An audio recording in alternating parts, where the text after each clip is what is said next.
Hi everyone, I'm Helen Campbell and welcome to my channel Make Your Botanicals Bloom.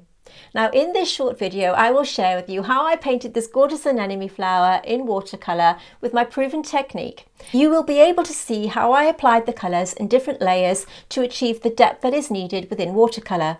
I know that many of you think that watercolour is a difficult medium to work with, but once you've mastered the technique I promise you that it really isn't that bad and it's actually really enjoyable. So without any further ado, let's dive in, and please remember, if you do like this video, to hit the subscribe button so that you don't miss any future tutorials, tips, tricks and hacks. Let's get started. You can see me applying a light grey mix to the areas that I believe have a natural shadow. With this in place, I'm then mixing a weak pink watercolour glaze and I'm applying this all over the body colour of the plant apart from the central area that will remain white. When this is dry, I add a coralish tone just to give it a little bit more depth of colour. Now I'm using my watercolour chart to apply two different shades, a pink tone and a coral tone, and I will apply this where the mid-tones are, applying them in the natural direction of the flower head, also creating some shape as I go. I'm putting a light brown mix throughout the central part of the flower. With this in place, I have two mixes of the same colour, a light grey mixed with a bit of umber, and I'm applying this to the lightest colour of the shadows and also on the anther and stamen themselves. This is a lengthy, time-consuming process, but it's actually quite relaxing to do and a really good way to increase your watercolour skills. Now that it's dry, I can have a look at the overall assessment of colour throughout the plant. I'm mixing permanent rose and I'm applying this where you can see.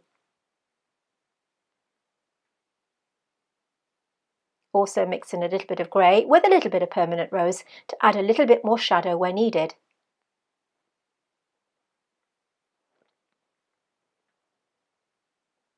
As I go through the plant, I'm applying a water glaze just to blend all the colours together. This makes sure that the edges are really blurry. When the water's dry, you can see me adding a darker grey mix towards the central part, leaving the highlight in the middle just to give it a bit of realism.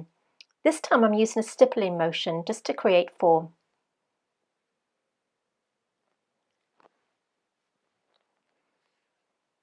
I'm now using the same mix to go over the original anther and stamen, as you can see.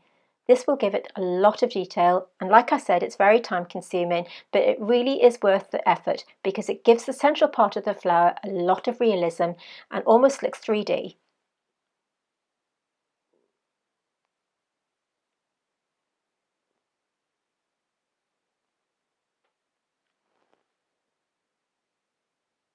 When the paint is dry, I'm adding the brown mix and just giving a little bit more definition where needed. This time I'm using a smaller brush just to give me full control of the paint.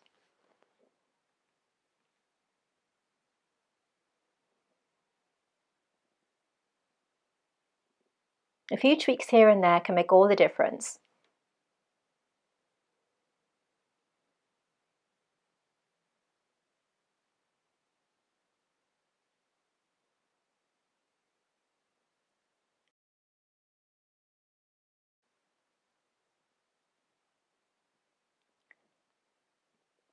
With everything in place, I'm now adding the final glazes of the same two colours that I used before, this time in a very weak consistency. It brings the whole plant together and gives it final finishing touches. Just adding definition here and there makes all the difference to your painting. Thank you for watching my short video, and if you would like to have the full version, remember to click on the link below in the description so that you can see the full version of it in my school, Make Your Botanicals Bloom. Thank you for watching. Until next time.